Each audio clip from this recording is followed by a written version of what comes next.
जय जय श्री सीताराम। जय हनुमान जी।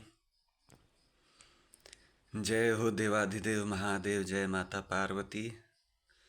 उम्मीद है आप सब अच्छे होंगे, स्वस्थ होंगे।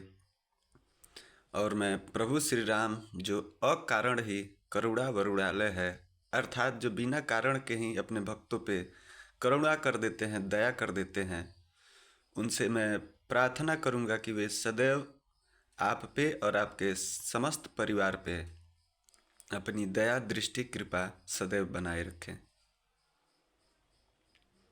आज हम लोग माता सबरी के बारे में जानेंगे। रामायण में हम यही जानते हैं कि मतंग ऋषि के पास सबरी थी। प्रभु गए, दर्शन दिए, नवदा भक्ति दिए और सबरी ने अपना शरीर त्याग दिया और बैकुंठ लोक चली गई। लेकिन उसके पहले की कथा क्या है? सबरी माता कौन थी? किसके घर जन्म ली? क्यों मतंग ऋषि के पास आई? ये सारे कारण आज हम लोग जानने वाले हैं, जो बहुत कम लोग जानते हैं। और अगर जो जानते हैं वो तो अच्छी बात है कि वो पहले से ही इस चीज़ का उन्हें ज्ञान है।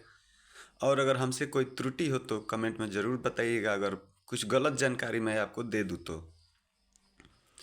तो स, सबरी माता एक भीलनी थी, जो जंगल में रहते हैं ना, कोल भील, जिसे आजकल हम लोग आदिवासी भी कहते हैं, जो जंगलों में रहते हैं। तो वही माता भीलनी थी, अर्थात आदिवासी में ही भीलनी थी। और उनके पिता का नाम था अज, जो उस कबीले के राजा कहे जाते थे। और उनकी माता का नाम था इंदुमती। सबरी माता की एक बहन भी थी, उनका नाम था समरना। समरना सबरी माता की एक बहन भी थी। सबरी माता में एक होता है ना कि बचपन से ही किसी में लक्षण देख के पता लग जाता है कि भविष्य में आगे क्या करने वाला है। सबरी माता भी जब बच्ची थी तो उनमें खास एक गुण था कि वो जानवरों से, पशुओं से बहुत ज़्यादा प्रेम करती थी। उनमें यहाँ तक गुण था कि वो जानवरों से बातें करती थी। ये देख के कबीले के लोग और उनके पिता अज और माता इंदुमती भी कभी कभी आश्चर्यचकित हो जाते थे लोग कि ये मेरी पुत्री क्या कर रही है। एक दिन पंडित जी ने जब ज्योतिष वाले देखे जब सबरी माता की कुंडली, तो उन्होंने कहा ये तो आगे चल के साधु बनने वाली है, ये तो तपस्या करेगी, साधु बनेगी। अब ये सोच के सबरी माता के पिताजी अज और इंदुमती चिंतित हो गए कि बेटी साधु बनेगी हमारी। तो उन्होंने सोचा कि इसका हम लोग विवाह कर देते हैं। विवाह हो जाएगा तो ये पारिवारिक में जब फंस जाएगी तो ये साधु नहीं बन पाएगी, लेकिन हुई है वही जो राम रची राखा। आगे सबरी माता के लिए एक लड़का देखा गया कि विवाह होगा उनका। लड़का देख के पसंद कर दिया गया, शादी की तिथि तय हो गई कि अब। और ये बात सबरी माता को नहीं बताई जा रही थी कि उनको अचानक ही बताया जाएगा कि आज तुम्हारा विवाह है।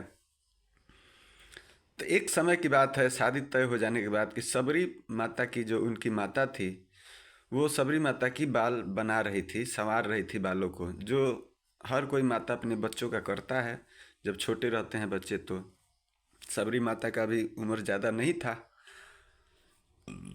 तो बाल बना रही थी। तो उस समय उनके पिताजी बहुत सारे पशु लेके आए। पशु तो पहले से ही रहते ही थे, भेड़ बकरी, लेकिन उस दिन और ज़्यादा पशु लेके आए। तो माता सबरी ने पूछ दिया कि पिताजी इतने सारे पशु क्यों लेके आए हैं माता? तो उस समय माता के मुंह से निकल गया कि तुम्हारी शादी होने वाली है, और हमारे में प्रथा बचपन से ही चली आ रही है कि हम लोग बलि देते हैं। आदिवासी थे लोग, उन लोगों को उतना ज्ञान इस चीज़ का नहीं था। अपने कबीले का जो तरीका था जीवन यापन करने की, वैसे ही वो लोग करते थे। तो माता जान गई कि मेरी शादी होगी। तो बोला शादी से इन पशुओं का क्या है? तो नहीं, बलि दिया जाता है, हमारे में ये प्रथा है। तो माता सोचने लगी कि इतने सारे पशुओं का बलि दिया जाएगा और उसका कारण मैं होंगी। ये बात सबरी माता को हृदय में लग गया। तो सबरी माता रात्रि में जब सब लोग सोए हुए थे, तो उन्होंने जाके बहुत सारे जो पशु थे उनको खोल दिए कि ये भाग जाएं। लेकिन सब नहीं खोल पाई, और उनके मन में रहा कि आज अगर खोल भी दूं तो अगले दिन मेरे पिताजी फिर से पशु लेके आएंगे और फिर से वो बलि देंगे, क्योंकि मेरी शादी करेंगे तो बलि देंगे, ये प्रथा उनकी चली आ रही है।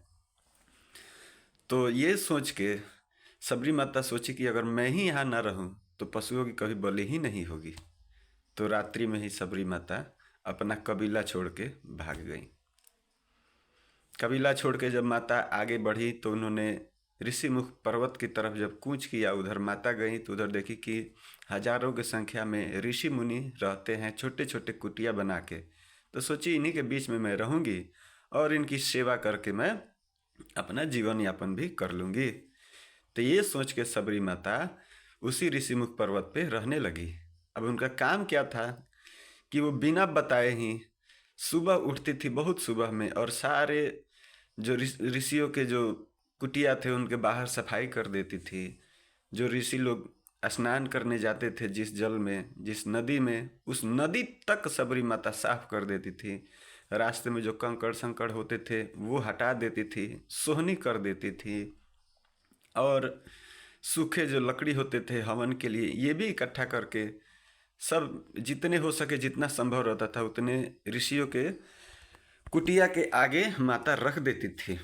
सुबह जब उठते थे लोग तो लोग सोचते थे कौन है जो साधुओं में इतना प्रेम रखता है, संतों में, ऋषियों में इतना प्रेम रखता है, जो सेवा कर रहा है।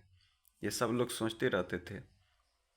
लेकिन जब उन्हें पता लगा कि ये एक भीलनी है, तो देखिए कोई भी ऋषि मुनि होगा ना, अगर वो जानेगा कि वो मांस का आहार करता है तो वो अपने पास नहीं रखते हैं लोग। तो वो लोग जानते थे कि इन लोगों में बलि की प्रथा है। बलि में ये लोग यही करते हैं कि जब बलि देते हैं तो उस मांस को भी ये लोग आहार करते हैं प्रसाद रूपी समझ के। ये प्रथा आज भी कहीं कहीं गाँव में है कि बलि दी जाती है। तो ये नियम पहले से ही था। तो ऋषियों ने इनकार कर दिया अपनाने से माता सबरी को। तो उसके बाद एक मतंग ऋषि थे जिसे सबरी माता ने गई और कही कि मैं भीलनी मतलब जाति से हूँ और मैं आपसे दीक्षा लेना चाहती हूँ, आपकी सेवा करना चाहती हूँ और मैं यहीं रहना चाहती हूँ। तो मतंग ऋषि बाकी सब ऋषियों में ज्ञानी थे। वो भावनाएं समझ गए कि ये किसी भी जाति से क्या है, पिछले समय में ये क्या की है वो मतलब नहीं रखता है, आगे ये क्या करने वाली है ज़्यादा ये मतलब रखता है। ये सोच के मतंग ऋषि अपने पास रख लिए और मतंग ऋषि की सेवा करने लगी। उनके कपड़े धोने, कुटिया की सफाई करना, भोजन बनाना, प्रसाद लाना, ये सारी व्यवस्था माता सबरी करने लगी। और हर दिन मतंग ऋषि माता सबरी को कथाएं अनेकों सुनाते थे जो भागवतिक थे, भगवान से जुड़े हुए उनकी लीलाएं, उनकी सारी चीज़ समझाते थे। माता सबरी के अंदर और भाव उत्पन्न होने लगे। एक दिन ऐसे ही सेवा करते करते मतंग ऋषि वृद्धावस्था में जब आए तो उन्होंने कहा माता सबरी से कि अब मैं वृद्ध हो गया हूँ, मैं शरीर त्याग करना चाहता हूँ। तो माता सबरी ने कहा कि आप शरीर त्याग कर देंगे तो उसके बाद से मेरा क्या होगा, आप कुछ ऐसा कीजिए कि आप ही के साथ मैं भी इस शरीर को त्याग दूं।